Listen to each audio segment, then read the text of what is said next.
En un mundo a la deriva, cuando la búsqueda e intentos humanos no bastan, solo una es la fuente de esperanza que llenará todo su ser. Es Dios, quien con su palabra viva y eficaz le habla hoy. Con ustedes, el pastor Óscar Velázquez.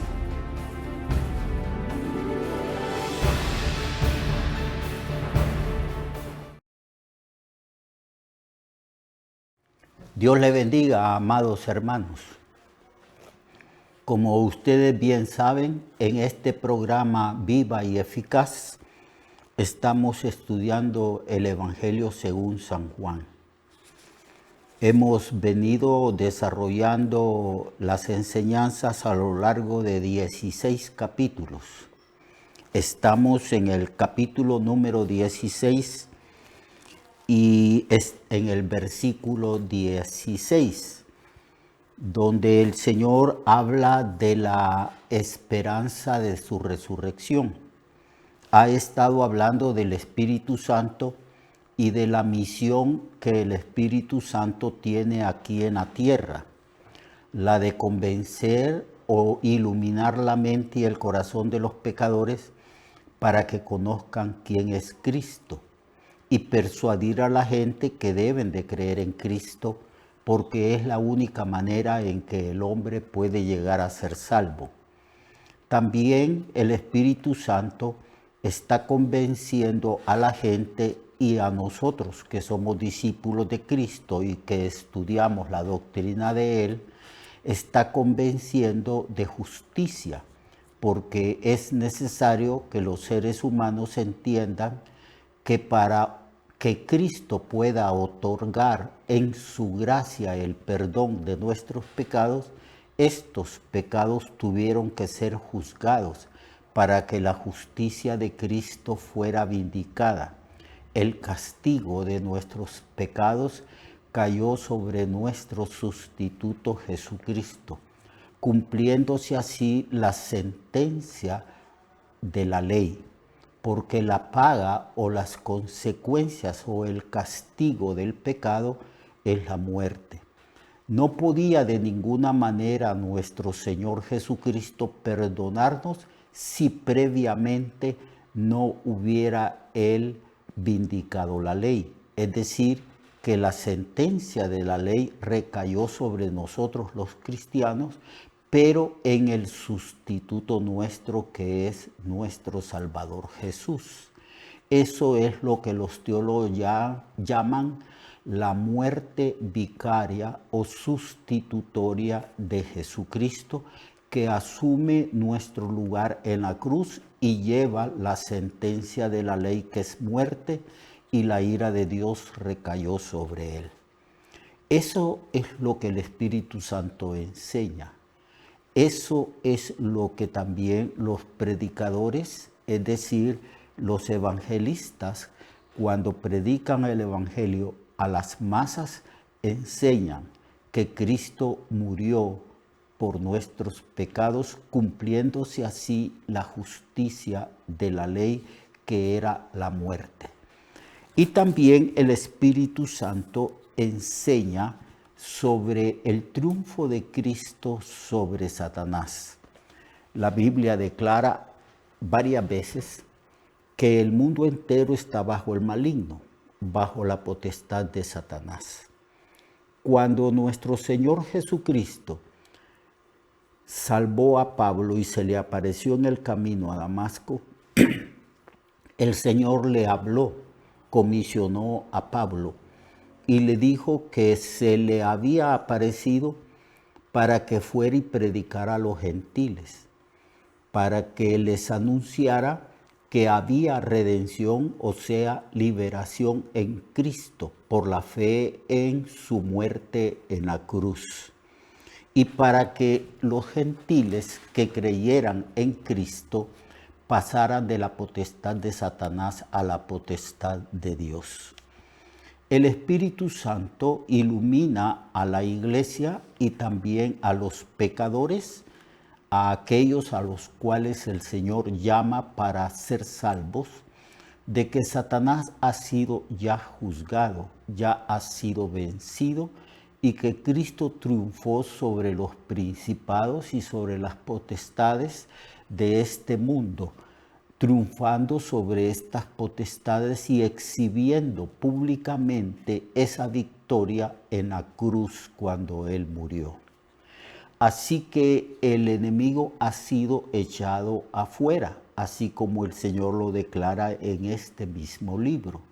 Ahora es el juicio del príncipe de este mundo. Ahora el príncipe de este mundo es echado fuera.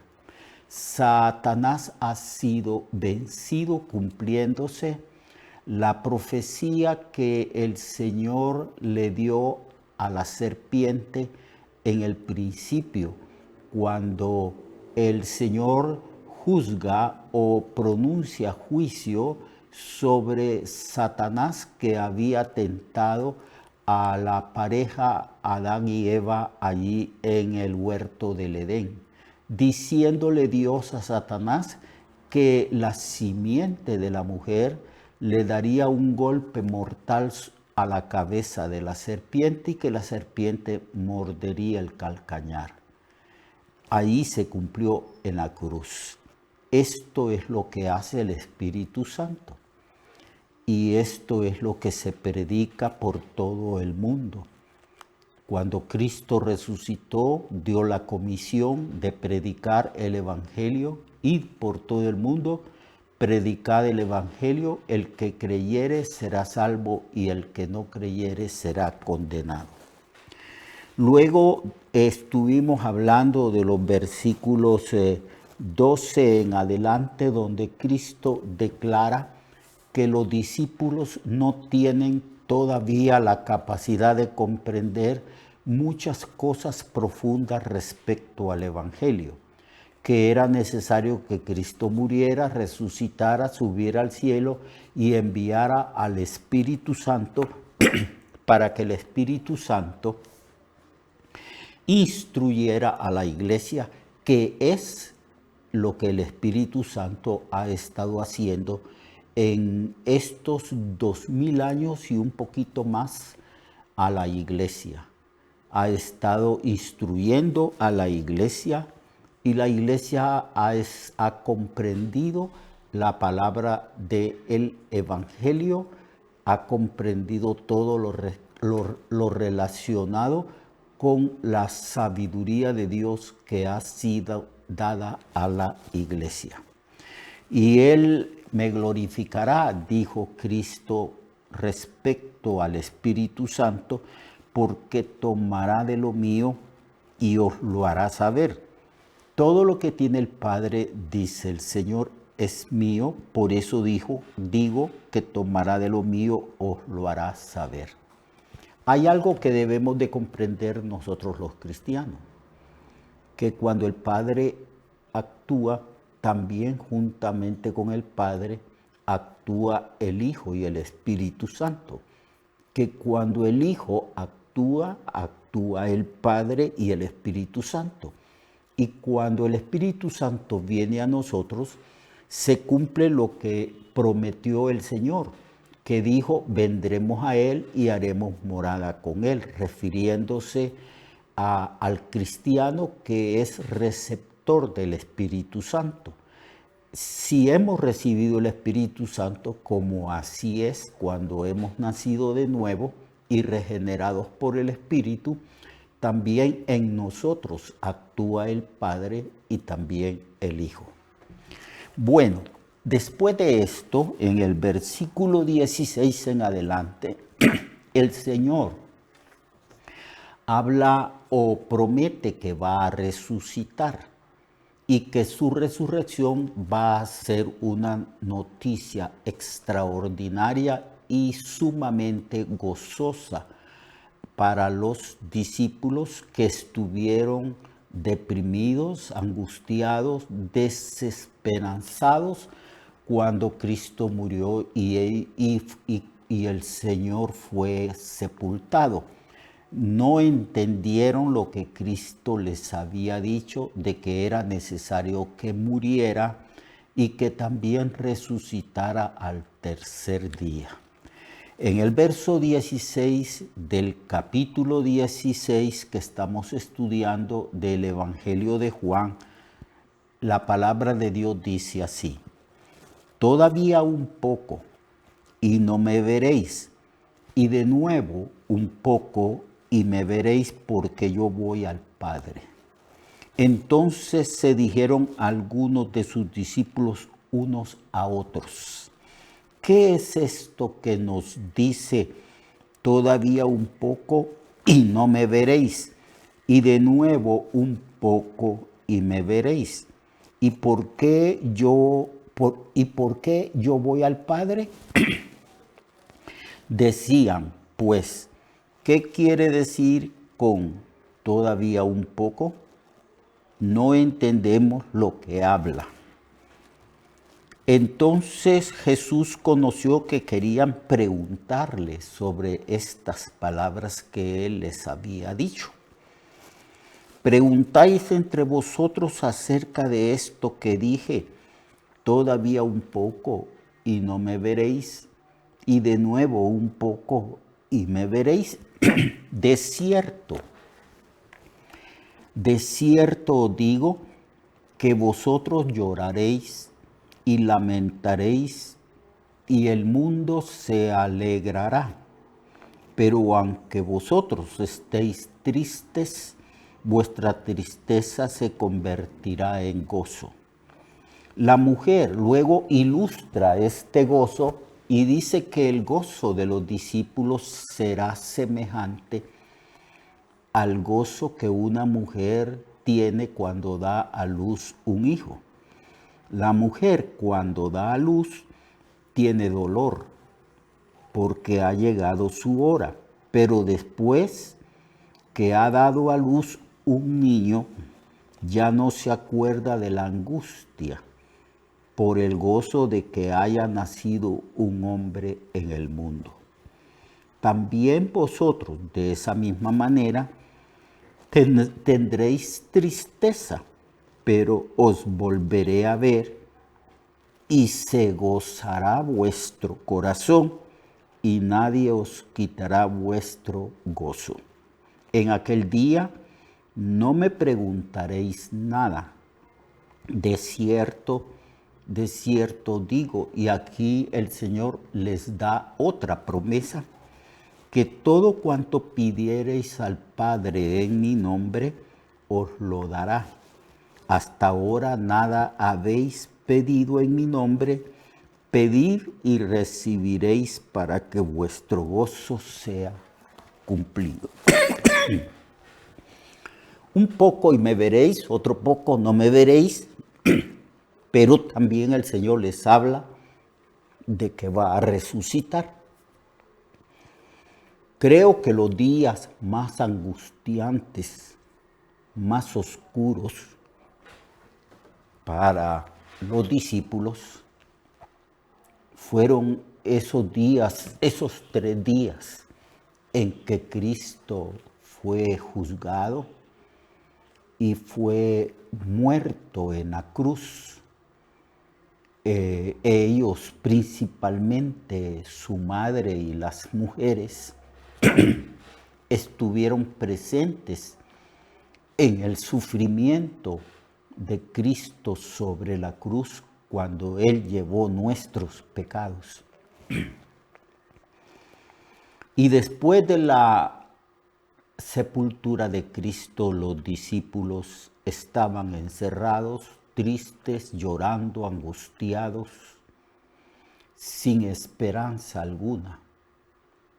No entendían, aunque Cristo les dijo una y otra vez que era necesario que muriera y resucitara, pero ellos, quizás por la tristeza y por el dolor, por la pérdida de su maestro que había muerto, no se acordaban de estas promesas y profecías que el Señor les había enseñado respecto a su resurrección.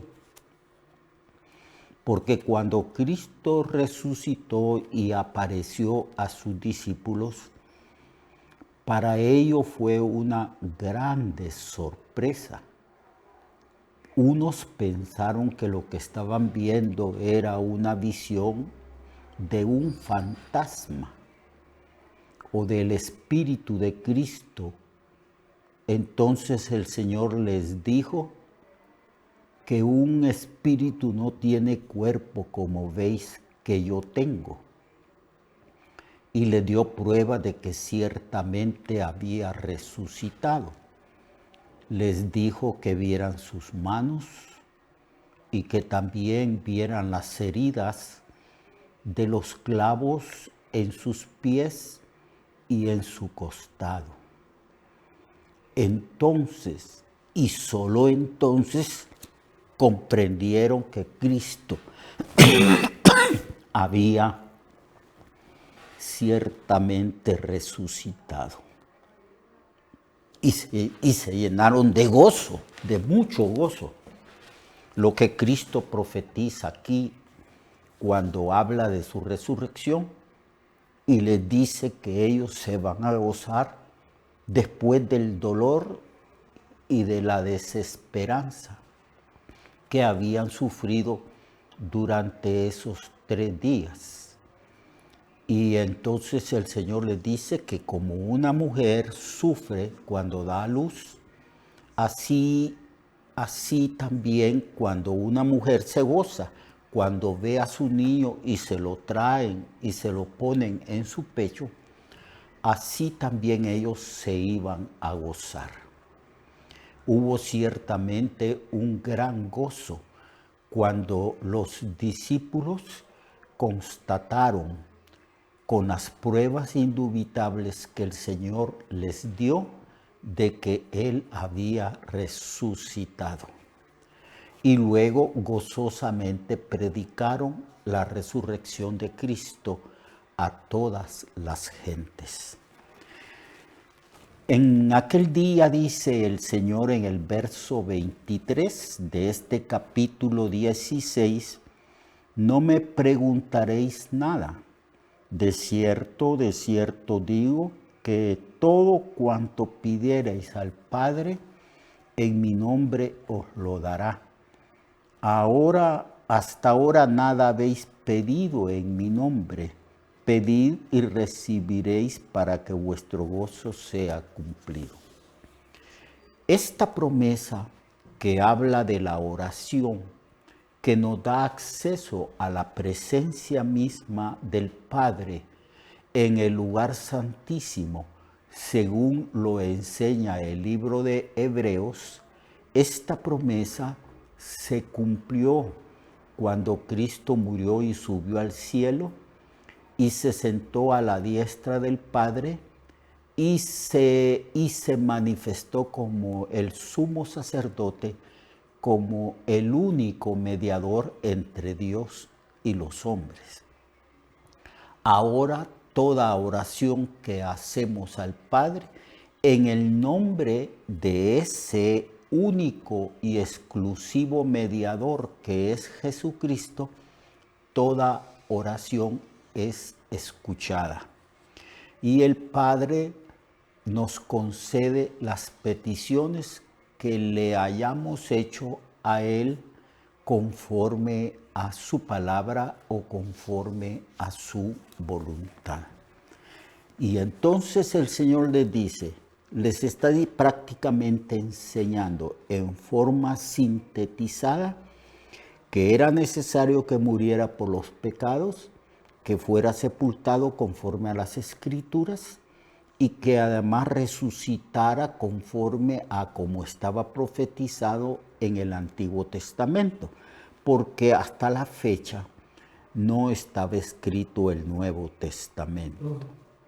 Entonces el Señor les dice, yo voy a ir al Padre y yo les voy a dar mi nombre, para que ustedes tengan seguridad de que cada vez que oren en mi nombre, el Padre les conceda las peticiones de sus corazones.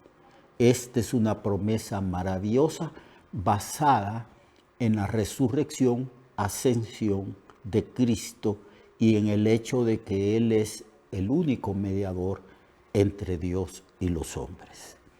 Mañana, amados hermanos, continuaremos hablando de este capítulo 16 que tiene maravillosas promesas para su pueblo, es decir, para la iglesia, para cada uno de nosotros. Lo espero mañana para que continuemos estudiando las Sagradas Escrituras. Dios le bendiga, Dios le guarde y perseveremos en la oración porque el Señor nos ha dado su nombre para tener acceso a la misma presencia del Padre. Hasta mañana. Recuerde que su vida puede cambiar y mejorar, porque la palabra de Dios es viva y eficaz, y más cortante que toda espada de dos filos. Hebreos 4:12. Nuestra oración y deseo es que esta palabra predicada lleve mucho fruto. Le esperamos en el próximo programa, a esta misma hora y en esta misma estación.